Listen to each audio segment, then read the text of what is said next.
pelo tempo regimental de 15 minutos, para a doutora Leliana Bittencourt. Ela é juíza titular do 4º Juizado Especial Criminal, do 4º Juizado de Violência Doméstica contra a Mulher, da comarca de Goiânia. E passo a palavra à doutora Liliana, pelo tempo regimental. Fique à vontade.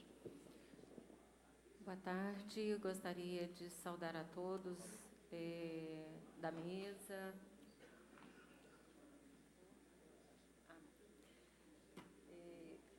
Na pessoa do seu presidente, o deputado Flavinho.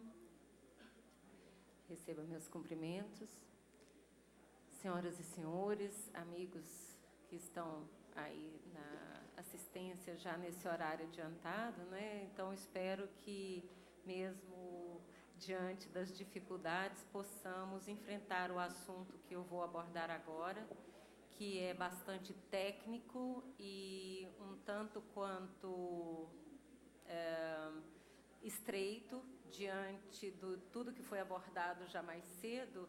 Ele vai empalidecer em relação ao virtuosismo filosófico, jurídico e prático dos palestrantes que nos antecederam aqui. Então, eu peço a paciência de todos, uma vez que a nossa preocupação se resume no seguinte: senhoras e senhores, onde é que nós estamos? O que nos aconteceu exatamente? Por que estamos tateando como se tivéssemos perdidos numa bruma, enquanto que o princípio da tripartição dos poderes está estabelecido, inclusive, como cláusula pétrea na nossa Constituição?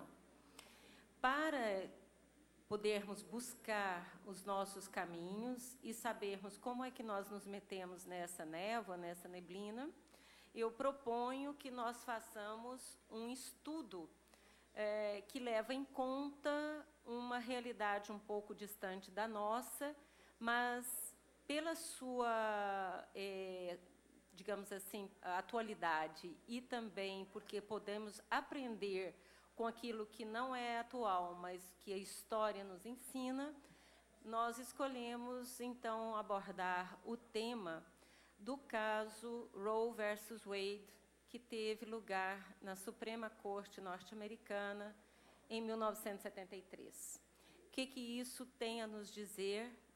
Já já eu acredito que ficará mais claro, não é? Como eu disse, é preciso um pouco de história, pois é do reflexo e das consequências de casos anteriores que podemos tirar lições para o presente. Seriam meras correlações, se não houvesse uma clara dependência entre causa e efeito. Aliás, efeito é aquilo pelo que o caso escolhido como referência histórica, Roe versus Wade, é mais notável. 50 milhões de abortos nos Estados Unidos desde a decisão, que aconteceu em janeiro de 1973, com um crescimento vertiginoso dos números declarados de aborto nos Estados Unidos, a partir do ano da própria decisão. Os números depois foram se estabilizando, só que num patamar assustador, 1.300.000, 1.200.000, 1.400.000 abortos por ano nos Estados Unidos, e com uma queda registrada nos últimos anos, pelas estatísticas que eu tive acesso, até 2014, mas a queda também não chega nem perto do que era antes do caso Roe versus Wade, registrado nos Estados Unidos. Mas, para entender bem esse caso, é preciso conhecer alguma coisa sobre a doutrina jurídica e julgados norte-americanos. Pouca coisa vai dar tempo de falar, é claro, mas é o suficiente para nós nos posicionarmos, tá? Eu acredito que a maioria aqui conheça, pelo menos por ouvir dizer, o que foi este caso Roe versus Wade. Uma jovem chamada Norma McCorvey, ela estava numa situação delicada por causa do tipo de vida que ela tinha levado até então, jovem mesmo, na casa dos seus 20 e poucos anos, tinha 2 filhos e teve uma terceira gravidez. De certo modo, ela foi envolvida por as pessoas que ela buscou para ajudá-la, tá? E acabou sendo apresentada a 2 advogadas que já vinham numa linha que hoje em dia nós chamamos de advocacy, que seria uma agenda que elas buscavam. Elas não buscavam casos quaisquer, como um escritório de advocacia fica aguardando que lhe venham os clientes. Elas buscavam casos para adiantar um ponto na agenda. Inclusive, uma dessas advogadas, a Linda Coffey, ela tinha trabalhado com uma juíza ativista, feminista, e parece que de lá ela trouxe essa carga com ela. Então, essas 2 advogadas levaram o caso à corte, no Texas, uma vez que a lei texana da época não permitia que se realizasse o desejo da norma, ou que deram a ela como uma alternativa, que seria o aborto. Então, também, depois de ter seu caso vencido na Corte Federal Texana, o caso foi levado para a Suprema Corte por essas 2 advogadas, e agora a Norma McCorvey se chamava, já no caso, Jane Roe, que era um pseudônimo. Quando o caso foi julgado, em janeiro de 1973, o bebê da Norma McCorvey já tinha nascido. Depois, ele foi, inclusive, encaminhado para adoção. Normalmente, este caso, aqui no Brasil, nós usaríamos o termo, ele teria sido julgado prejudicado, ou seja, a prejudicialidade teria se dado pelo fato de que a postulante não tinha mais nenhum interesse no caso, uma vez que ela não poderia mais abortar, pois o bebê tinha nascido, certo? Mesmo assim, os ministros da Suprema Corte nos Estados Unidos resolveram que deveriam tomar essa ação como se fosse uma class action, uma ação civil coletiva, que interessaria a todos diante de uma inconstitucionalidade que, então, eles teriam descoberto na lei texana. O que é preciso saber como antecedentes para nós entendermos bem esse caso? Bom, a doutrina norte-americana nos traz notícia segura de que o Poder Judiciário, embora tendo iniciado cedo no século XIX sua incursão no exame da inconstitucionalidade das leis, este mesmo poder vinha mostrando um respeito grande pela atividade legislativa das assembleias estaduais. Lembrando que ali se trata, obviamente, de um país com uma configuração federativa, tá, em que a autonomia dos estados é altamente respeitada, ou pelo menos era até uma certa época. Bem, o Poder Judiciário, então, mesmo quando no século XIX começou essa incursão na inconstitucionalidade, costumava reconhecer a legitimidade, a eficácia, a bondade, enfim, da tripartição de poderes que funcionava, a despeito dos defeitos pessoais perceptíveis em integrantes do poder legislativo. Um jurista famoso, bem conhecido, chamado James Steyer, nos traz preciosas ponderações sobre isso em um precioso artigo de sua autoria. Esse artigo é muito conhecido, tá? E ele se chama A Origem e o âmbito da doutrina constitucional, da lei constitucional norte-americana. Então, James Steyer nos diz o seguinte: até 1807, 1808, juízes sofreram impeachment pelo Poder Legislativo de Ohio por considerarem nulas leis por eles promulgadas. Quando foi, finalmente, tal poder, o de declarar a inconstitucionalidade de leis, estabelecido em todos os lugares, ou seja, depois de 1807, depois de 1808, como foi que ele foi reconhecido? ele pergunta: que tipo de poder é esse que foi reconhecido ao judiciário? E ele responde: foi estabelecido estritamente como um poder judicial. As constituições dos estados foram escrupulosas ao repartir os poderes governamentais em 3, e também ao dar cada um a um departamento separado. Nós chamamos de poderes: legislativo, judiciário e executivo. E foram estas mesmas constituições, por vezes, curiosamente explícitas, ao proibirem cada um destes poderes, departamentos, de exercerem os poderes dos demais, como é o caso das constituições de Massachusetts e Kentucky, que, além de dizer que distribuíam os poderes em 3 seções, em 3 departamentos, também especificavam isso: a nenhum deles será permitido invadir a competência dos demais, realizar o que compete aos demais. Ora,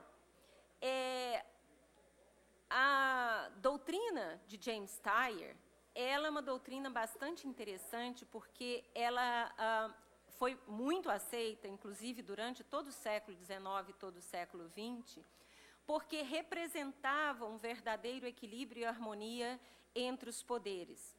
Tyre, resumindo para todos aqui, do modo mais conciso que eu consigo, ele dizia que a interpretação das cortes, quando alguém levantasse a dúvida sobre a constitucionalidade de uma determinada lei, como eles chamam Act, de alguma assembleia, de algum Estado, alguma lei de algum Estado, ela deveria saltar os olhos. Tal inconstitucionalidade não poderia estar atrás de nenhum manto, de nenhuma dúvida razoável, certo? O que ele entendia por isso? Ele entendia que o controle do Poder Judiciário norte-americano era restrito apenas àqueles casos em que houvesse uma tamanha aberração que as cortes percebessem que aquilo era inconstitucional de um modo praticamente unânime. Isto não queria dizer que não houvesse espaço para opiniões divergentes entre os juízes. Poderia haver, mas, neste caso das opiniões divergentes, elas poderiam repousar em um ou outro argumento, mas a aberração em si teria que ser clara. Quando houvesse alguma sombra de dúvida, era preferível, segundo Tyre, que os juízes deixassem a lei de pé e não se pronunciassem, porque isso era considerado mais salutar, especialmente porque se considerava um escândalo supor que membros do Legislativo não estivessem cumprindo de boa fé a sua função.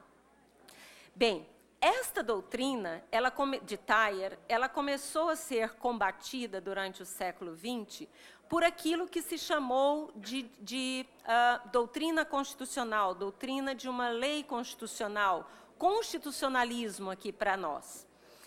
Tanto é que, nos anos 70 e 80, um juiz também muito conhecido nos Estados Unidos, Richard Posner, que é da linha da Law and Economics, da influência da economia no direito, Richard Posner, ele faz o seguinte: ele apressadamente passa um atestado de óbito da doutrina do Tyre, dizendo que essa doutrina morreu, que agora as cortes deveriam, de acordo com as doutrinas mais iluminadas do século XX, declarar com mais generosidade a inconstitucionalidade das leis.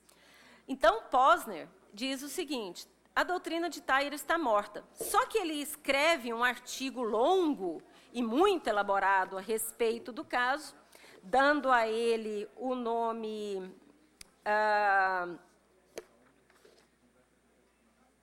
me perdi aqui, perdi o artigo também, mas ele dá um nome bastante significativo ao seu artigo, em que remete ao fato de que uma nova era tinha surgido na Suprema Corte, e vai fundamentando todo o seu argumento sobre casos anteriores ao Roe versus Wade, como, por exemplo, o caso que liberou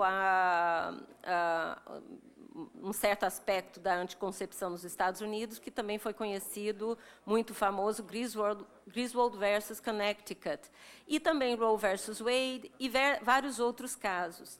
Então, Posner, embora ele diga que essa doutrina de Tyre estivesse completamente combalida, ele se desdobra no artigo para tentar mostrar que as poucas vozes que sobravam na academia e no Poder Judiciário eram vozes isoladas. Ora, isso é uma tática para dizer que essa doutrina não estava sendo mais respeitada, enquanto ela ainda é bastante respeitada, embora com várias modulações necessárias pelo próprio debate jurídico, pela rigidez do debate jurídico.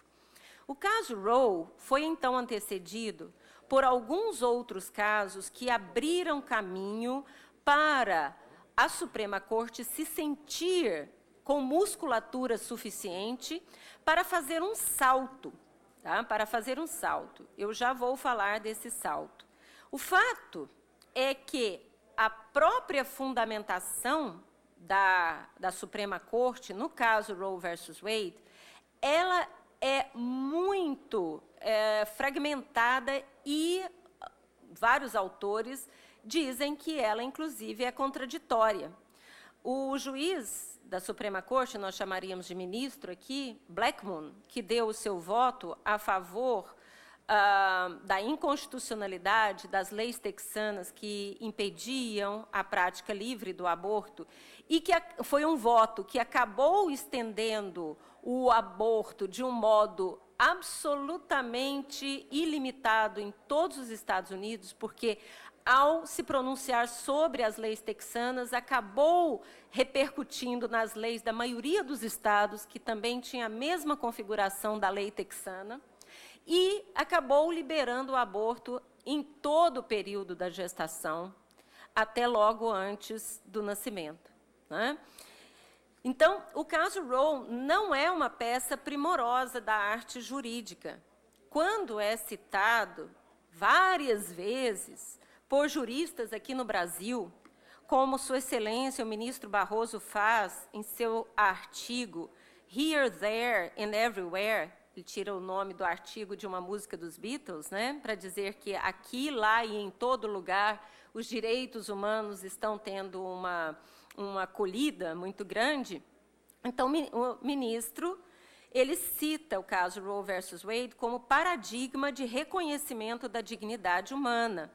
Então, assim como ele o faz, outros juristas no Brasil, ao citar o caso, esquecem-se de que a qualidade da argumentação em Roe versus Wade foi desmantelada, especialmente por um excelente artigo de um famoso jurista liberal, um jurista que, inclusive, se dizia que se ele fosse membro do Legislativo, ele teria votado pelo direito do aborto, mas ele desmantela a argumentação de Roe versus Wade, que é o John Hart Ely, também conhecidíssimo, é um dos mais citados, juntos com Dworkin e outros iguais a ele, hoje em dia ainda nos Estados Unidos.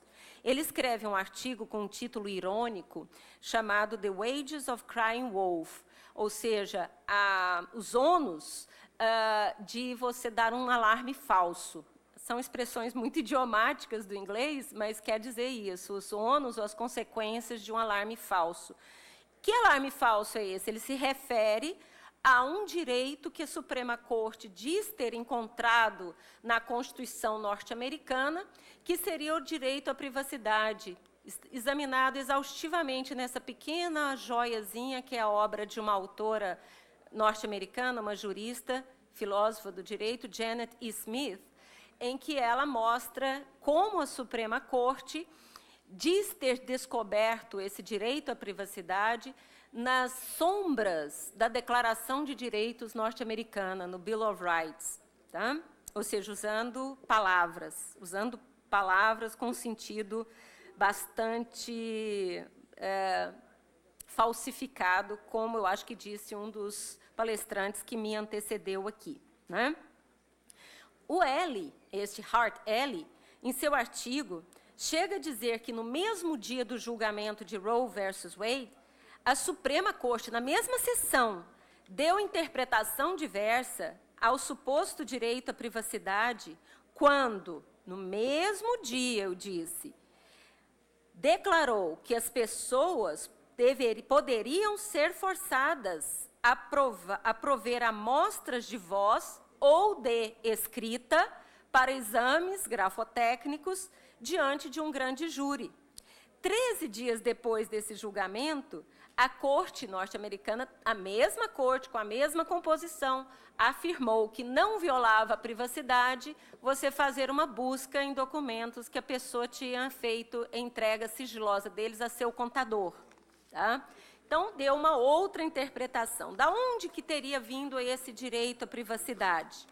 Teria vindo da ideia de que na 14ª emenda, esta, inclusive, de origem extremamente controvertida, digamos assim, que nós não vamos abordar, dizia que todas as pessoas nascidas ou naturalizadas nos Estados Unidos e sujeitas à sua jurisdição são cidadãos dos Estados Unidos e do estado onde residem, Texas, Connecticut, etc.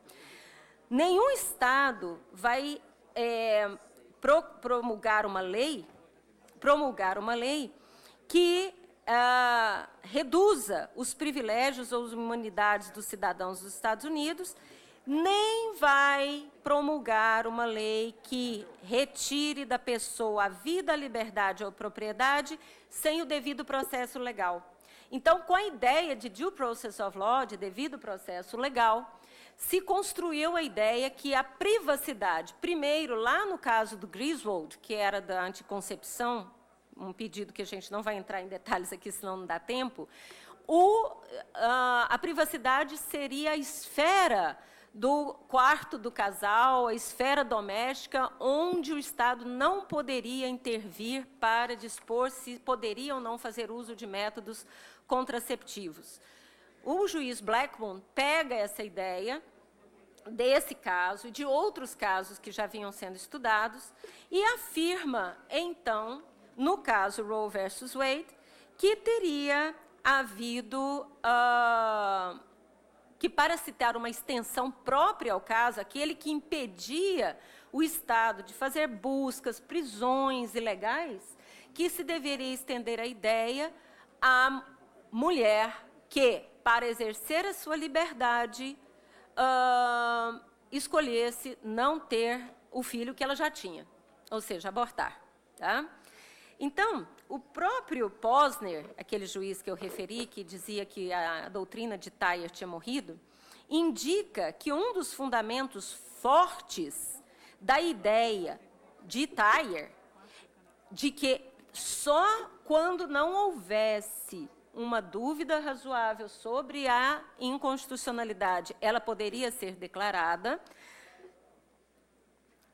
Posner diz, um fundamento forte é que todos possam perceber imediatamente para a declaração de inconstitucionalidade que não obedecesse esse princípio, ou seja, aquela que fosse muito comum, aquela que se degenerasse em uma prática corriqueira da Suprema Corte, um efeito seria a infantilização do legislativo, o qual não mais se sustentaria nas próprias pernas, mas poderia fazer qualquer ato, praticar qualquer ato, votar qualquer lei, por quê? O Supremo no final, perdão, a Suprema Corte no final ia dar a última palavra. Então, Thayer dizia, segundo Posner, que um perigo dessa prática de muita declaração de inconstitucionalidade sem critérios, levaria a uma infantilização do legislativo, certo? Então, a ideia, depois do Roe versus Wade, como eu já disse, com seus fundamentos, com seus critérios questionáveis, embora seja citada várias vezes por vários juristas, acabou repercutindo não apenas nos números do aborto, que são elevadíssimos nos Estados Unidos, mas fez precedente para outros casos também, como um famoso, que é o caso chamado Planned Parenthood versus Casey, de 1992, quando, inclusive, se disse o seguinte no voto proferido em Casey: Roe não deve ser visto, caso Roe, não deve ser visto apenas como um exemplar da liberdade já reconhecida em Griswold, mas como uma regra de autonomia pessoal e integridade corporal,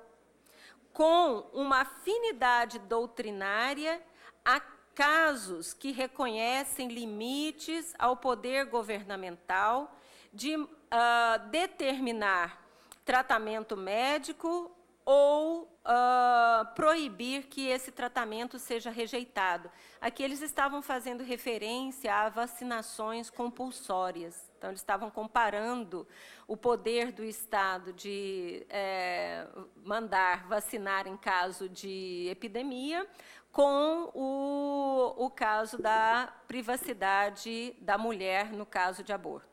E aí a autora Janet Smith, e com isso eu já estou quase terminando, diz o seguinte: quando se fala de integridade corporal neste voto, parece um pouco impreciso, pois tal ponderação, tal argumento, seria mais apropriado para se referir àquilo que não pode ser feito ao corpo.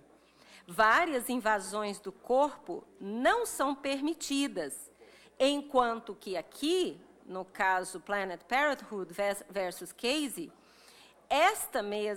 este mesmo argumento está sendo usado para justificar o aborto, que é um feroz assalto a dois corpos, aquele da mulher, que se submete ao aborto, e aquele do feto. Estranhamente, a gravidez aqui é vista como violadora da integridade corporal, mas não o aborto. Há poucos dias, citando, acho que é bem recente, essa entrevista, ou um artigo publicado na Folha de São Paulo, dia 23 de maio, uma semana atrás, por Sua Excelência, o ministro Ricardo Lewandowski. É um artigo curtinho e, num dos seus parágrafos, o ministro diz o seguinte: apesar disso, seja por não lograrem os consensos necessários, nós ouvimos a palavra consenso aqui hoje na fala do padre Rafael Solano, salvo engano, por não lograrem os consensos necessários, seja por outras razões que exigem análise mais aprofundada, Legislativo e Executivo têm deixado para o Judiciário, especialmente o Supremo Tribunal Federal, a solução de questões que, pela relevância, melhor seriam resolvidas por aqueles poderes após ampla discussão com a sociedade. Bem, concluo. A Suprema Corte norte-americana, quando proferiu o julgamento de Roe versus Wade, e os votos contrários houve, mas foram bastante tímidos e resumidos, quando a Suprema Corte norte-americana, então, se pronunciou sobre Roe, ela estava inaugurando uma era nova de fato, uma era na qual a inconstitucionalidade de leis que tinham estado de pé por anos, décadas, às vezes até mais de 100 anos, de pé, sem serem questionadas como inconstitucionais, acabaram sendo derrubadas, acabaram sendo declaradas nulas. Aquilo que o povo norte-americano estava considerando de acordo com as suas convicções e que vinha desde os fundadores, eles chamam de Founding Fathers, né, vinha desde os seus fundadores, começou a ser declarado pelos ministros da Suprema Corte, também no número resumido, que eles têm um número pequeno, como nós aqui de ministros na Suprema Corte, como sendo inconstitucionais. Roe versus Wade não começou do zero. Esse caso começou com a preparação do terreno pela doutrina na academia e por outros casos julgados anteriormente, devagarzinho, pela Suprema Corte, e abriu de vez o caminho para aquilo que hoje nós temos como resultado nos Estados Unidos. Como eu disse no início, um número alarmante de abortos praticados pelas mulheres desde 1973, já somando 50 milhões.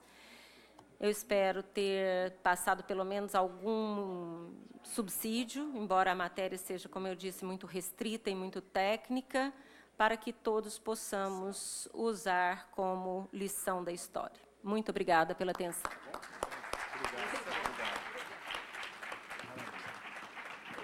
Queremos agradecer enormemente as contribuições da